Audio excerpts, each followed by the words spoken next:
2019 के अंत और 2020 की शुरुआत में दुनिया में एक ऐसे अदृश्य दुश्मन ने दस्तक दी जिसने लाखों लोगों की जान ले ली, जिसने अनेकों घरों को उजाड़ दिया, जिसने अनेकों बिजनेसेस को निस्ते-नाबूद कर दिया। इस दुश्मन का नाम था द नोवल कोरोना वायरस, एक ऐसी वबा जिससे दुनिया का सारा ज्ञान, सारा साइंस हार गया, जिसके आगे 21वीं सदी के आधुनिक टेक्नोलॉजी ने घुटने टेक दिए। यह वायरस अपने आप में इतना विचित्र और रहस्यमय है कि आज तक भी मेडिकल साइंस इसे ठीक तरह से समझ नहीं सकी है। लेकिन करीब पिछले 7 महीनों में इंसानों ने अनेकों दावे किए, अनेकों थ्योरीज और इस वायरस से जुड़ी अनेकों जानकारियां प्राप्त की। और अब जब हमें लगने लगा कि हम इस वायरस के बारे में सब कुछ जान चुके हैं, हाल ही में इस वायरस से जुड़ा एक केस सामने आया जिसने हमारे कोरोना के अब तक के ज्ञान को एक किनारे पर धकेल दिया है। ये केस मेडिकल साइंस के लिए एक पहेली बन गया है जिसका जवाब अभी तक कोई नहीं दे पाया है।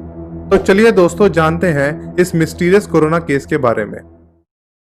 ये घटना है साउथ अमेरिका के अर्जेंटीना में स्थित एक शहर उशुआया की। इस जगह को दक्षिणी दिशा में पृथ्वी का आखिरी शहर भी माना जाता है। पृथ्वी के इस अंतिम छोर के बाद केवल और केवल समुद्र ही मौजूद है।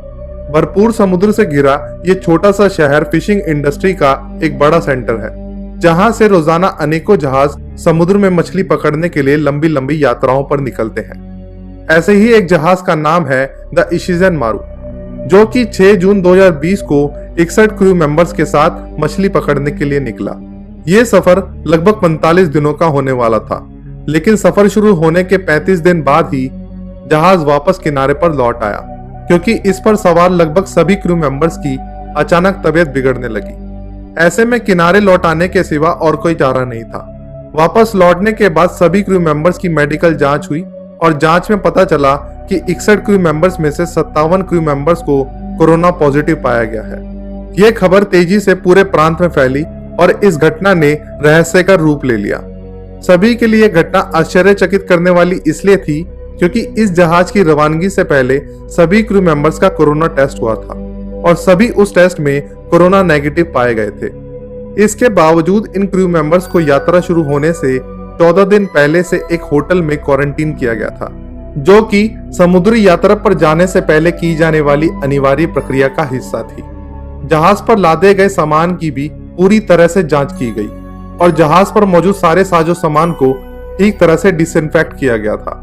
इस मामले की जांच में जुड़े लोगों ने बताया कि अपनी 35 दिनों की समुद्री यात्रा के दौरान इस जहाज पर कोई नया आदमी नहीं चढ़ा और ना ही यह जहाज कहीं किसी दूसरी जगह पर रुका और ना ही कोई दूसरा जहाज इस जहाज के संपर्क में आया। इस जहाज के सबसे करीब से गुजरने वाले जहाज की मिनिमम दूरी थी लगभग 4 किलोमीटर। जहाज पर मौजूद कोई भी व्यक्ति एक बार भी जहाज से नीचे नहीं उतरा और ना ही यात्रा शुरू होने के बाद इस पर मौजूद जहाजी किसी बाहरी चीज के संपर्क में आए। तो आखिर ये लोग इस वायरस के चपेटे में कैसे आए?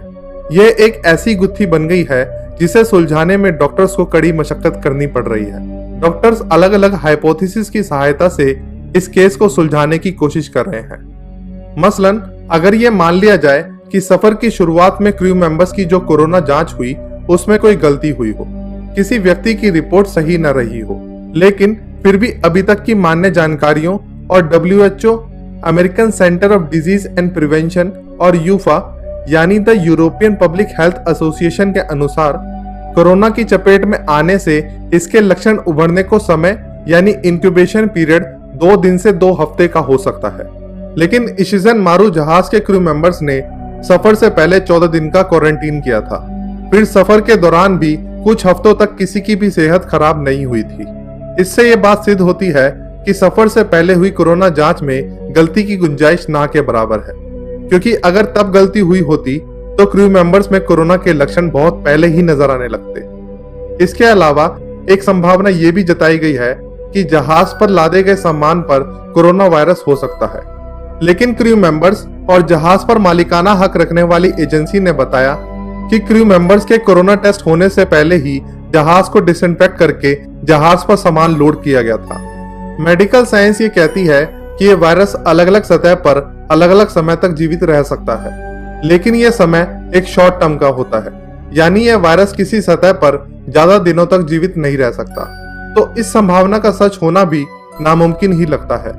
अभी तक ऐसे कई हाइपोथेसिस यानी संभावनाएं इस केस के बारे में जताई गई हैं, लेकिन हर संभावनाएं एक डेड एंड पर जाकर खत्म हो रही है। घटना से जुड़े जांचकर्ताएं अपना हाथ खड़ा कर चुके हैं। उनका कहना है कि जहाज पर मौजूद लोगों तक ये वायरस कैसे पहुंचा, इस बात का उनके पास कोई जवाब नहीं है। यह एक ऐसी गुत्थी है जिसे वर्तमान में हमारे पास मौजूद जानकारियों के साथ सुलझाना संभव नहीं है।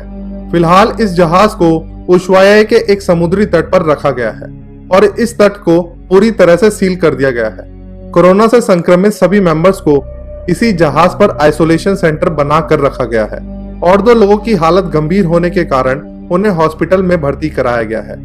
इस घटना के मूल कारणों का पता न लग पाना इस बात को उजागर करता है कि हमारा मेडिकल साइंस अभी भी इस खतरनाक वायरस के बारे में सब कुछ नहीं जानता।